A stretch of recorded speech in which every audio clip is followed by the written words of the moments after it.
Bismillah. Assalamualaikum warahmatullahi wabarakatuh. Perkenalkan kami dari kelompok 3 akan memaparkan penelitian kami terkait analisis faktor penentu ketahanan pangan Sumatera Utara berbasis FSVA tahun 2024. Ketahanan pangan merupakan kondisi terpenuhnya pangan dari tingkat nasional hingga perseorangan. Hal ini ditandai oleh ketersediaan pangan yang cukup, aman, beragam, dan bergizi.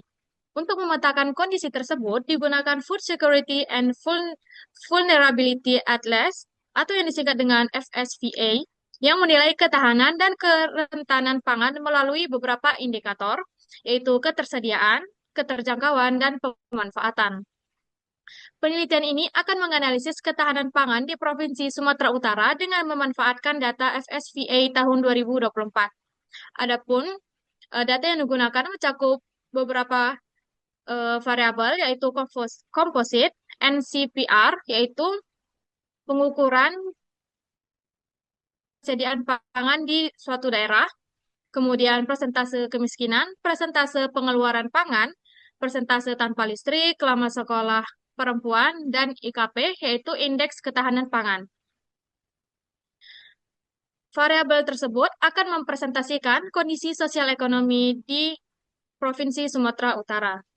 Melalui analisis regresi berganda dan korelasi, penelitian ini bertujuan untuk mengidentifikasi faktor-faktor yang paling mempengaruhi nilai komposit dan menggambarkan kondisi ketahanan pangan antar wilayah di Sumatera Utara.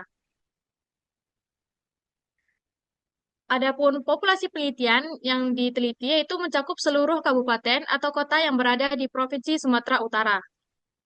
Variabel independen yang digunakan pada penelitian ini yaitu NCPR sebagai X1, kemiskinan sebagai X2, pengeluaran pangan X3, tanpa listrik X4, lama sekolah perempuan X5, dan IKP sebagai X6. Sedangkan variabel dependen yang digunakan yaitu komposit. Baiklah, selanjutnya pemaparan analisis deskriptif akan dilanjutkan oleh rekan saya Akil. Kepada Akil dipersilahkan.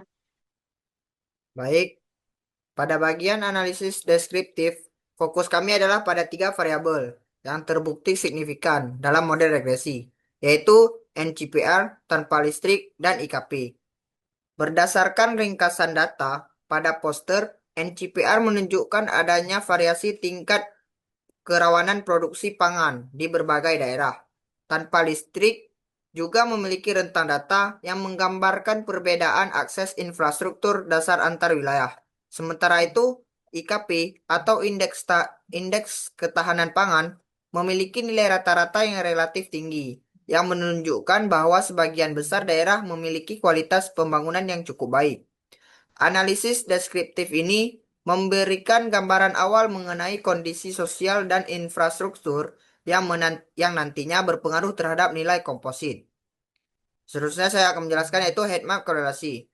Pada bagian heatmap korelasi ini, kami melihat pola hubungan antar variabel. Dari gambar heatmap yang ada pada poster, terlihat bahwa NCPR memiliki hubungan negatif kuat dengan komposit, dengan korelasi sebesar minus 0,66. Selanjutnya, tanpa listrik juga menunjukkan hubungan negatif sedang dengan komposit, yaitu sekitar minus 0,52.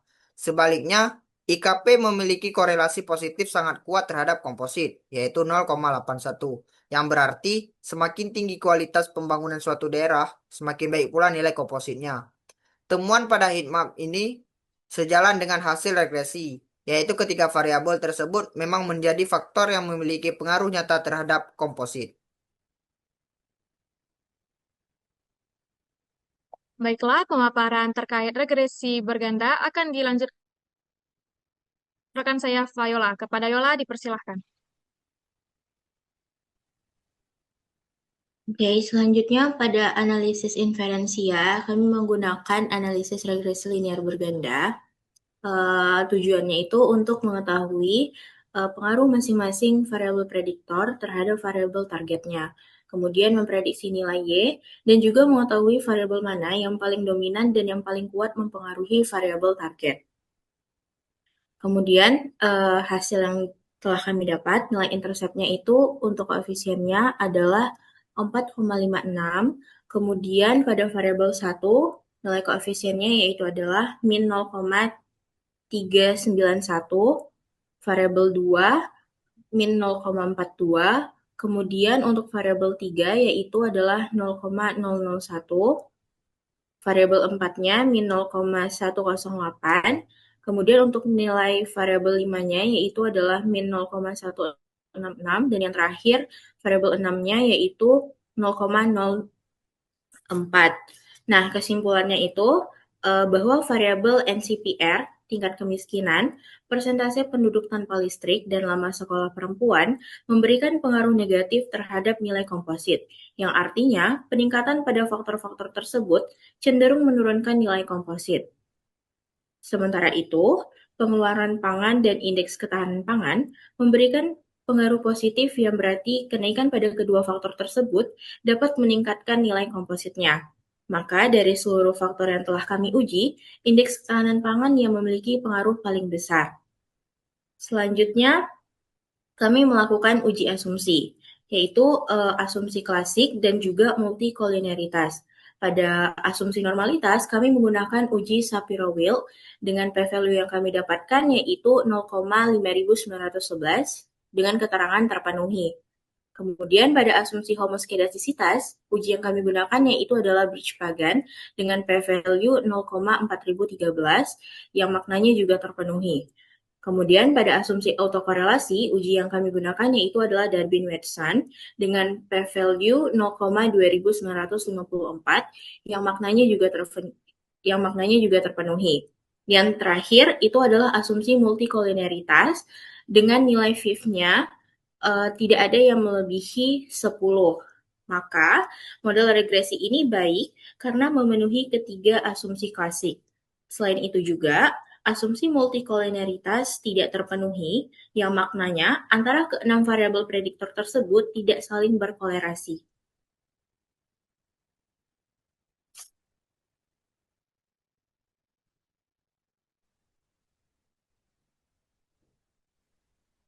Baiklah, selanjutnya pemaparan oleh rekan saya Ervina. Kepada Ervina, dipersilahkan. Baik, uji serempak atau uji secara bersama-sama. Dari hasil uji yang telah kami lakukan, didapatkan p-value yang kurang dari alfa, yang artinya semua variabel secara bersama-sama berpengaruh terhadap nilai komposit. Jadi, kalau dilihat secara satu paket atau satu keseluruhan, seluruh faktor ini memang mempunyai peran dalam meningkatkan indeks komposit. Selanjutnya, uji parsial atau uji satu per satu.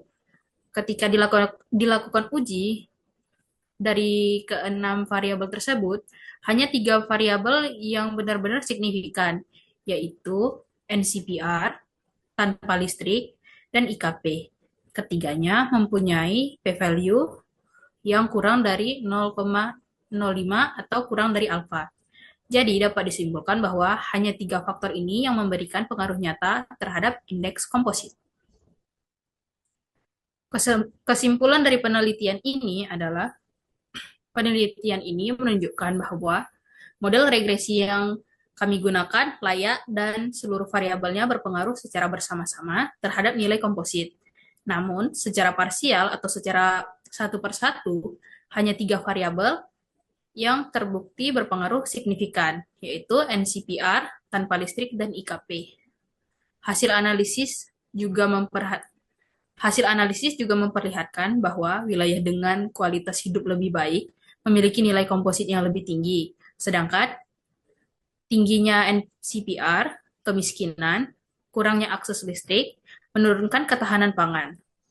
Oleh karena itu, langkah penting untuk meningkatkan indeks komposit berbasis FSVA di Sumatera Utara adalah meningkatkan ketahanan pangan, memperbaiki fasilitas dasar seperti listrik, dan mengurangi kerentaan pangan. Baiklah, sekian pemaparan dari kami terkait penelitian analisis faktor penentu ketahanan pangan Sumatera Utara berbasis FSVA tahun 2024.